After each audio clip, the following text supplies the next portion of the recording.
అందరికీ నమస్కారం.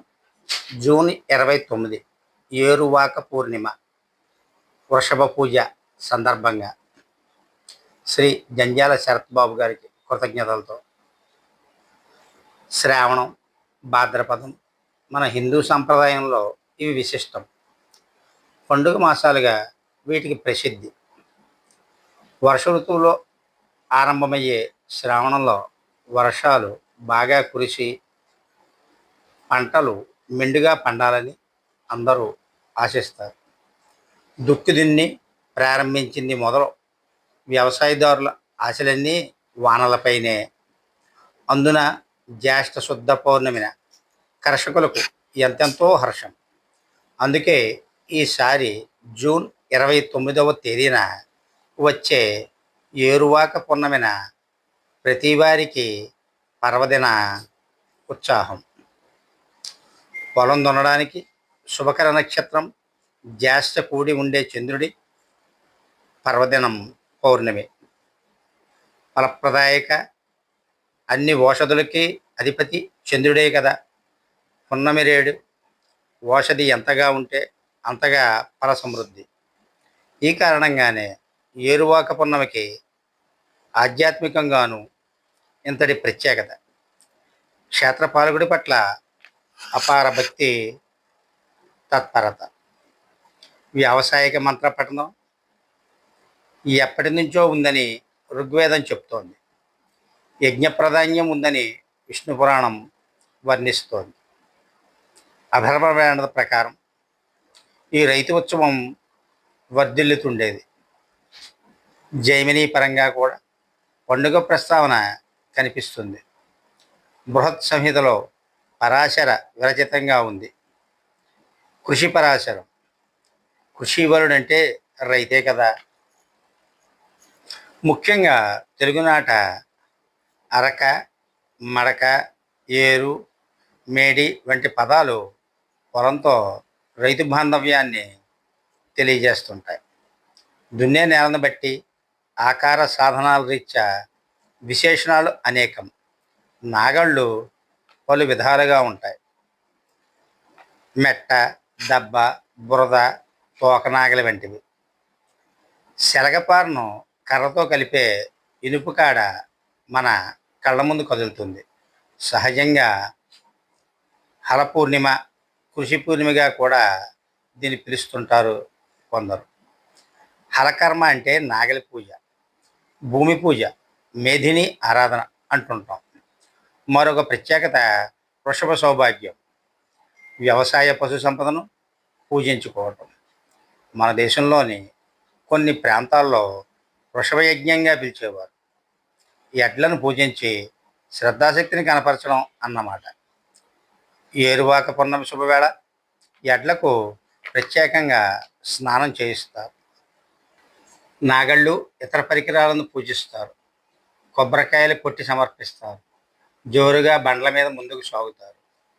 పొలాలకు వెళ్ళి దుక్కి దున్నడం, ముందుగా పొంగలి బెల్లంతో వంట వండటం, దైవానికి నివేదించడం, పంటలతో పొలాలు సస్యశ్యామలమవ్వాలని కోరుకోవటం, బంగారం పండాలని అభిలషించడం, ఇవి అన్నీ ఏరువాక పున్నమి అంతర్భాగాలు. ఇదే సందర్భంలో పారస్కరుడి గురించి ప్రస్తావించుకోవాలి. ప్రతి ఒక్కరూ తమ రూపుదిద్దిన సూత్రాల్లో హల ప్రశంస ఒకటి. దీనికి ఆచరణరీత్యా ఈ మాసాలే అనువైనవన్నది. అన్నదాతను మించి ఇంకెవరుంటారు? మెతుకు బతుకు తను ఇచ్చేవే. ఒకే రోజున రెండు పండుగలు, ఏరువాక పున్నమి, వృషభ పూజ, ఊరువాడ మహోత్సవంగా విస్తరించేవే. నాగలికి పూజలు, పూలు, పసుపు, అదేవిధంగా కుంకుమ, పలు రంగుల కాగితాలతో అలంకరిస్తారు. మరింత విలక్షణత ఏమిటంటే ధూపదీపాలు నైవేద్య సమర్పణలో కూడా ఉంటాయి. సర్వసహజంగా కనుమ నాడు గోవులు, వృషభాలకు పూజలు అవుతుంటాయి. ఆవు దేవతాస్వరూపిణి అయితే వృషభం ధర్మ ప్రతిరూపం అన్నది హిందూ భావన. వ్యవసాయం అంటే నాగలి, ఎడ్లు అవి ఉంటేనే ఫలసాయం. ఎద్దులను కట్టి దుక్కి దున్నేందుకు సిద్ధపరిచిన నాగలిపైనే రైతు ఆశలు కలలు.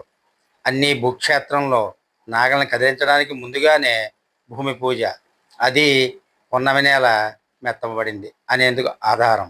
నాగలి పనులకు శ్రీకారం దుక్కి దున్నడం ఈ సమయంలోనే, ఎందుకంటే ప్రకృతి రీతికి అనుగుణంగా అది వ్యవహరించడం, ఫలదీకరణకు అనువైన వాతావరణం ఉంటేనే కదా వ్యవసాయ పనులు మంచి ఫలితాలనిచ్చేవి. ఎడ్ల కొమ్ములకు రంగులు పూసి అలంకృతం చేస్తారు. వాటి కాళ్ళకు గజ్జెలు కట్టి అవి మోగుతున్న ధ్వని విని ఆనందభరితులవుతుంటారు. కనువిందుగా హారతిస్తుంటారు. వృషభ సేవను ఎంతగానో ఆరాధిస్తారు హలదారులైన రైతులు. పొంగలి ప్రసాదాన్ని వాటికి తినిపించి తమ పొట్ట నిండినంత సంతృప్తిగా ఆనందపడతారు. నాగలైనా ఎద్దైనా సేద్యానికి సహకారం ఎప్పుడూ ఉపకరించే ఆ పరికరం, అండగా నిలిచే మూగజీవం. వీటితోనే రైతుల జీవితాలు ముడిపడి ఉంటాయి. మరికొన్ని ప్రాంతాల్లో తోరం కట్టడం ఒక ప్రక్రియగా ఉంటుంది. ఊరి అవతల పొలాల దగ్గర గోగునారతో తయారు చేస్తారు. అనంతరం ఎవరికి వారుగా ఆ నారను తీసుకువెడతారు. ప్రాణప్రదంగా చూసుకునే నాగళ్లకు కడతారు. మరి కొందరైతే ఎడ్డు మెడల్లోనూ అలంకారంగా అమరుస్తారు. వ్యవసాయం, పశు సంపద పరస్పర ఆధారాలు. ఈ రెండింటికి ఆధ్యాత్మికతను రంగరించడమే మన సంప్రదాయం యొక్క విలక్షణత. ఇంద్రుడు, వరుణుడు, మరికొన్ని పురాణ పాత్రలతో వానాకాల వైభవం వెల్లివిరుస్తుంటుంది. వాతావరణం, వర్షాలకు మూల అధిపతి పాలకుడు దేవేంద్రుడు. వివరాలన్నింటినీ వేద సాహిత్యం తేటతెల్లం చేస్తోంది. భూమిని సారవంతం చేయడం, వర్షాలతో అంతా సస్యశ్యామల రీతిగా మార్చడం ఇంద్రధర్మాల్లో ఉంది. బృహదారక ఉపనిషత్తులోని కొంత భాగం ఇంద్రుడి జలాధిపత్యాన్ని సూచిస్తుంది. పురాణాల అనుసారంగా మేఘాల నియంత్రణ శక్తి వరుణికి వర్తిస్తుంది. జనవనరుల రీత్యా వరుణదేవుడు ఆయనే పొలాలను హలాలతో దున్నడాన్ని ఇలా తలంలో హేమప్రాభవంగా సరిపోల్చుతారు భక్తులు. చేతిలో బంగారం పండింది అని వర్ణించడం ఆనవాయితీ. ఇంతటి బంగారు పంటలకు మూల కారణం కనుకనే ఏరువాక పూర్ణిమ, వృషభ పూజ ఉత్సవాలు భారతీయ రైతుల జీవితంలో భాగాలయ్యాయి. ఏరువాక వచ్చింది, నల్ల మేఘాలు నాట్యం ఆడాయి. సర్వే జన సుఖినో భవంతు. మరి ఏరువాక పూర్ణిమ గురించి ఈనాడు చాలామందికి తెలుసు, కానీ